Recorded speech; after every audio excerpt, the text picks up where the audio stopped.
જય મહાદેવ મિત્રો, આપણે સૌ જાણીએ છીએ કે ભગવાન શિવના અનેક મંત્રોમાં એક અત્યંત પ્રાચીન અને પ્રસિદ્ધ મંત્ર છે, મહામૃત્યુંજય મંત્ર.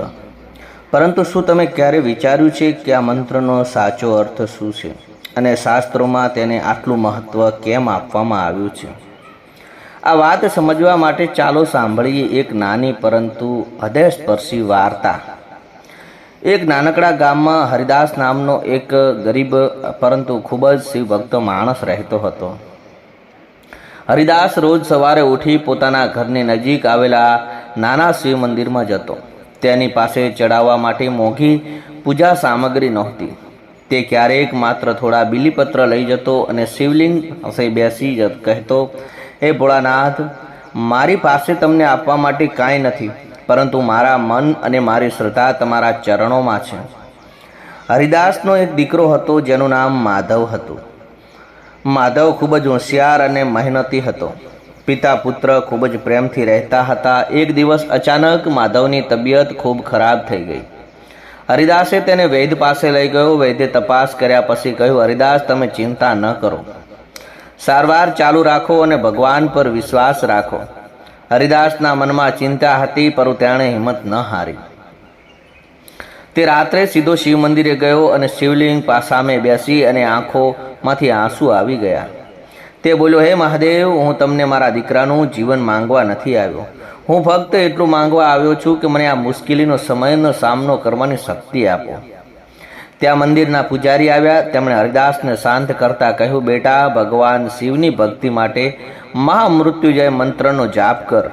આ મંત્રનો અર્થ જીવનની મુશ્કેલીઓને સામે આંતરિક હિંમત, શાંતિ, ભગવાન પ્રત્યે સમર્પણ સાથેનો સૌથી જોડાય છે.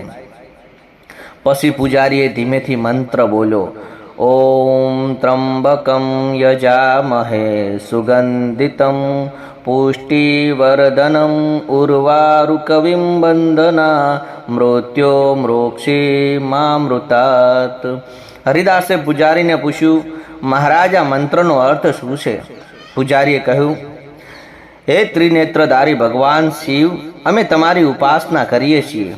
તમે સુગંધીથી જેમ સર્વપરિચિત રહેલા છો અને જીવનનો એક પોષણ આપનાર છો.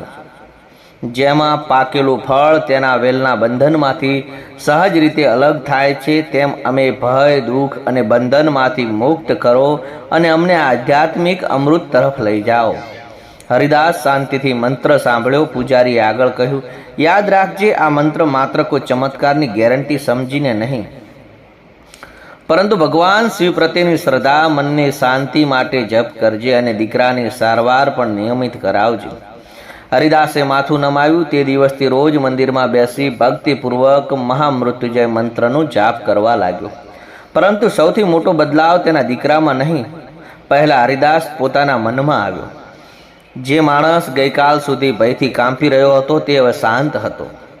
તે સવારે કરાવતો, દીકરાને સંભળાવતો રાખતો અને ભગવાન શિવનું સ્મરણ કરતો.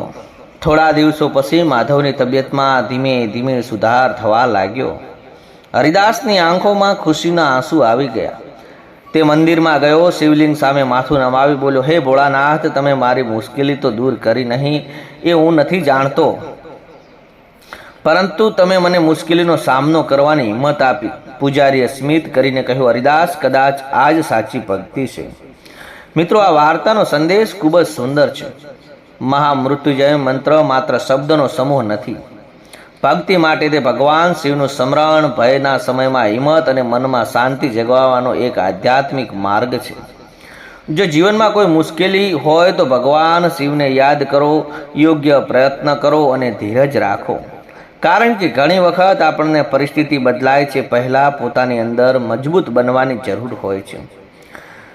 ચાલો અંતમાં એકવાર શ્રદ્ધાથી મહામૃત્યુંજય મંત્રનું સ્મરણ કરીએ. ઓમ ત્રંબકમ યજામહે સુગંધિતમ પુષ્ટિવર્ધનમ ઉર્વારુકવિમ બંધના મૃત્યો મૃક્ષીમામૃતા. હર હર મહાદેવ. જો તમને આવી શિવ ભક્તિની વાર્તા ગમતી હોય તો વિડીયોને લાઈક કરો, ચેનલને સબસ્ક્રાઈબ કરો અને કોમેન્ટમાં લખો, ઓમ નમઃ શિવાય, હર હર મહાદેવ.